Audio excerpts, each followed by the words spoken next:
δημιουργούν, είτε αγόρι είτε κορίτσι, και συνεχώς βρίσκεις τρόπο να του κλείνεις το δρόμο προς την κοινωνία, προς την κοινωνικοποίηση, προς την ατομική ζωή, αυτό που κάνεις είναι αυτό που λέγαμε για την παντοδύναμη μαμά.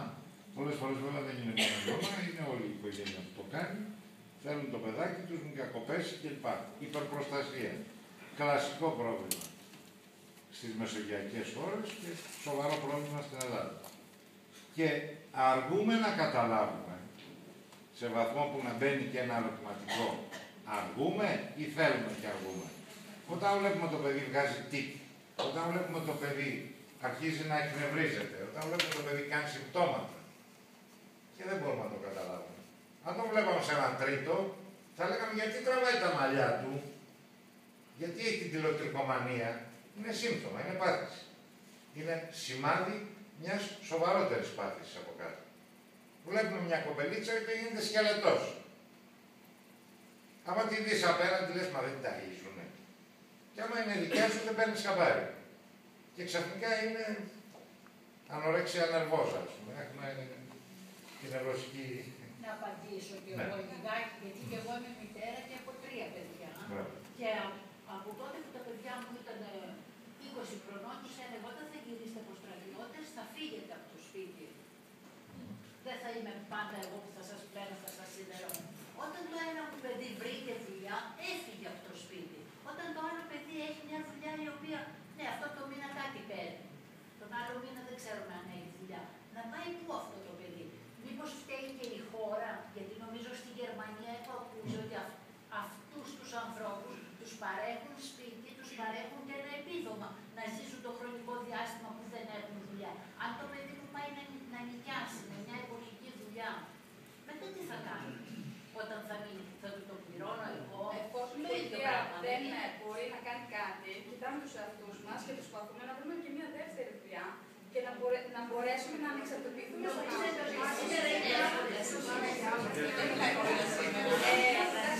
να μπορούμε να φοβόμαστε.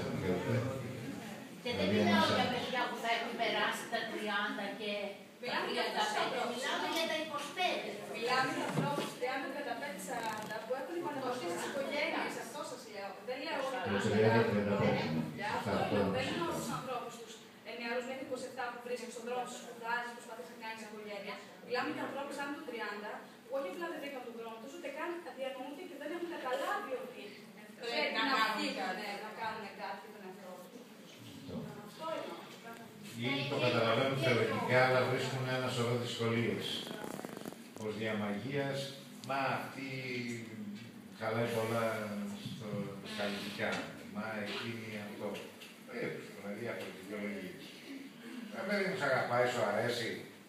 Τι θες τώρα την λεπτομέρεια, να κάνει μια συναννόηση μαζί, θα ξέρεις κάτι, 1.000 ευρώ έχω εγώ, πόσα έχεις εσύ, είναι άλλα τόσα, με αυτά πορευόμαστε. Τέλος. Κάνει μια συμφωνία. Θέλω να ρωτήσω λίγο στην κοπέλα.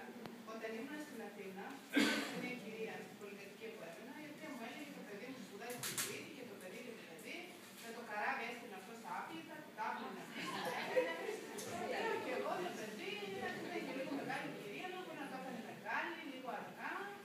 Έρχεται ένα παιδί 32 χρονών, μαθαίνω το πρώτο σώμα εκεί, και μετά γνωριστήκαμε περισσότερο για την κυρία και μου λέει: έχω μεγάλο πρόβλημα με το γιο μου, όλο με 45 θα φτιάχνει.